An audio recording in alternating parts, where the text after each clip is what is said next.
Amos 6 through 9. Well, the Old Testament prophets certainly move the story of the Bible forward. Sometimes they do it with just a statement that comes out of the clear blue, but much more commonly they're going to take a seed idea that we have been watching and just change it a bit or turn it or give us a new way of thinking about it. And that's what's going to happen in Amos 9.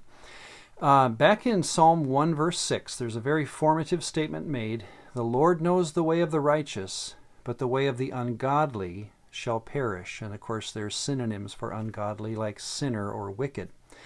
And it's very easy also in the biblical story to think that the bloodline of the Jew belongs over here, because Abraham was the one who was chosen by Yahweh. Through Torah, through Moses, the world heard God's law. So there'd be very easy ways of thinking of the Jew, the physical Jew, to be on this side, which of course puts the Gentile over here on the sinner side of the wall. Well, that idea has been with us, and I think, again, it would have been easy to think like that. But listen now to Amos chapter 9. There are two verses I'd like to pick up there, one in verse 10 and another in verse 12. Amos 9, verse 10. All the sinners of my people shall die by the sword, who say the calamity shall not overtake nor confront us. And then Amos 9:12.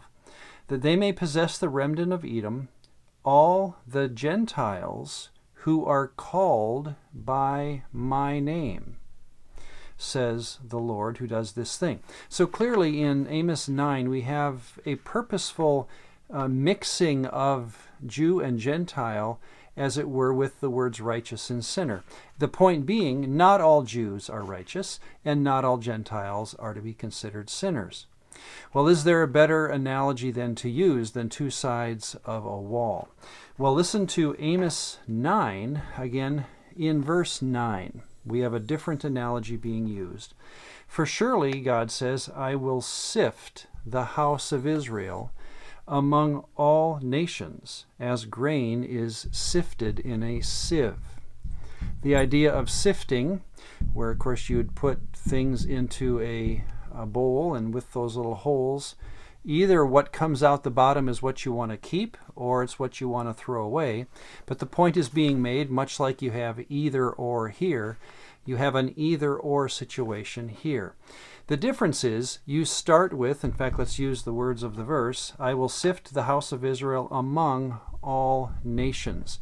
You start in this analogy, this metaphor, with with everyone, and in the sifting motion, you keep some here and some comes out the bottom. Now notice again, we're not changing the story from either or. There's no third option in this analogy here. Neither is there a third option in this one. You're either going to be kept in the sieve or come out the bottom. The world will be divided into two halves, as it were.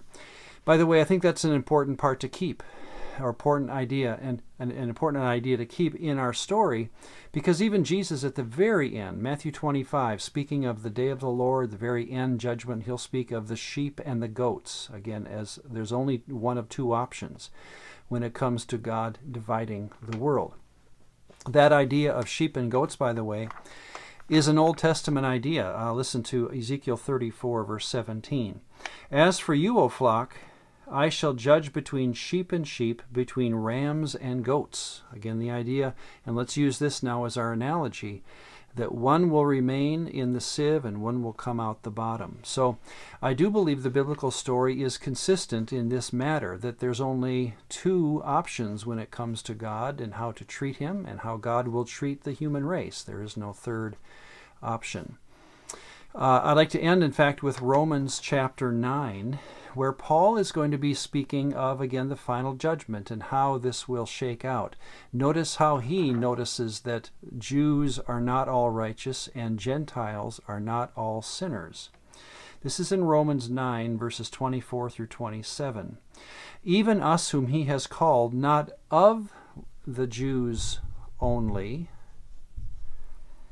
but also of the Gentiles. And let's use that picture as the of, meaning that God is going to keep what comes out the bottom of the sieve. The point is, this is not a division of the world that's going to be divided by race or by family at all.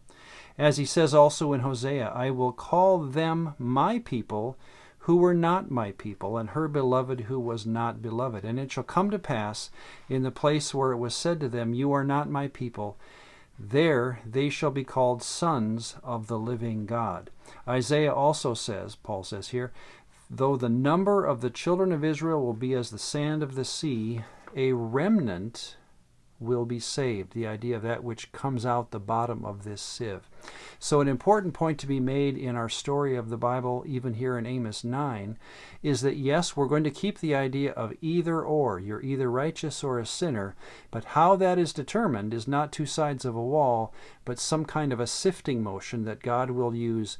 And again, it's important that we're starting from all people and not just the Jew.